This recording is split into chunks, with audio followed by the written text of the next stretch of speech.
Okay, another one. I am doing these daily. Watch one, watch here and there, watch whatever you want. But the title I want to do today, or the topic, excuse me, is the avoidant tax, right? I thought about the title, the avoidance tax, but I'm going to go with the avoidant tax. So it really gets to the point here. So, a tax, what's a tax, right? It's something you pay, maybe without wanting to sometimes. It's forcibly taken out of your paycheck. And sometimes we just mentally phase it out when our paycheck comes, right? Because we have that expectation it's always going to be taken out. But the thing with the avoidant tax, you're not even aware it's really happening. It's only when you look back, right, and see what you missed out on, you're a little bit more aware of it. So what do I mean by this? You miss out on connections, on experiences, life itself, right? Life is more, right, than your little reality here that you're building for yourself, for whatever fantasy you believe for yourself. We all have our own stories about ourselves. This is me included. It's how we move about in the world. But that's all there is. And then you're terrified of disrupting that reality, of looking stupid or being wrong, because that's what real growth is. When you really connect with other people, you don't connect through like your accomplishments, right? Or what do you have in common? It's kind of, not to get too real, oh no, it's when you show your imperfections, right?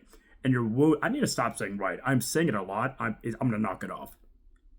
When you show your wounds, when you show your wounds and your imperfections to other people, that's when you really actually connect. That's when the relationships are real, or you're in close proximity with each other, right? By living together, school, whatever, over time, and that familiarity develops, right? But to get to that uncomfortable part, right, that familiarity has to be there. You can't just listen. You can't be like me, okay? You can't just jump in and overshare.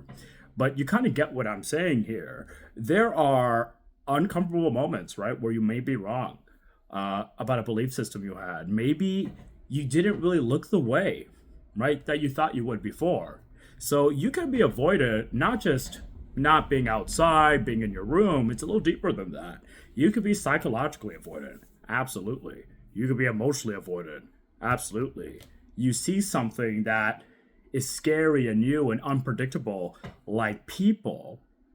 This is what I had to work on, right, throughout my 20s, because I was an avoidant like for a while, and this is something you always have to work on and try to be aware of, and letting people back in. That is a process and a half, let me tell you that.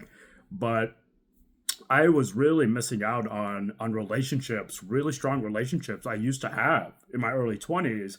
And then throughout my mid to late 20s, I had lost the meaning in those relationships, and there was a lot more utility, right, in those relationships. So I really kind of reassessed a lot of things, and this is something I'm, right, actively working on. I don't want to sit here and preach and not like, you get what I'm saying? I'm working on all this too. So you could be avoidant, right, of relationships. You can be avoidant of asking for help. You're overly self-sufficient. This is also something I struggled with as well. Hyper independence is just a form of avoidance. This is a really good one, I kind of realized, being overly logical, right, and technical and academic about things, this is just another form of disassociation. This is just like another form of avoidance from the self, because human beings are deeply, deeply emotional creatures. Like we are not logical at all. Sometimes when because I'm a very logical person, I'm just a little different, right? Sometimes when I go to straight logic, it offends people, because it's like I look like I don't care about their experience. Yeah, like I'm an asshole, right? So we can't keep lying to ourselves about what we actually are. And then we have to go out and explore other perspectives and travel the world, and be willing to be wrong and face the terror that maybe you spent a couple years doing the wrong thing. I definitely did, and that's something I had to look in the mirror for as well. So avoidance, it's not just avoiding life and experience and relationships. There's many, many, many layers to this. So, just some thought, and I'll see you around.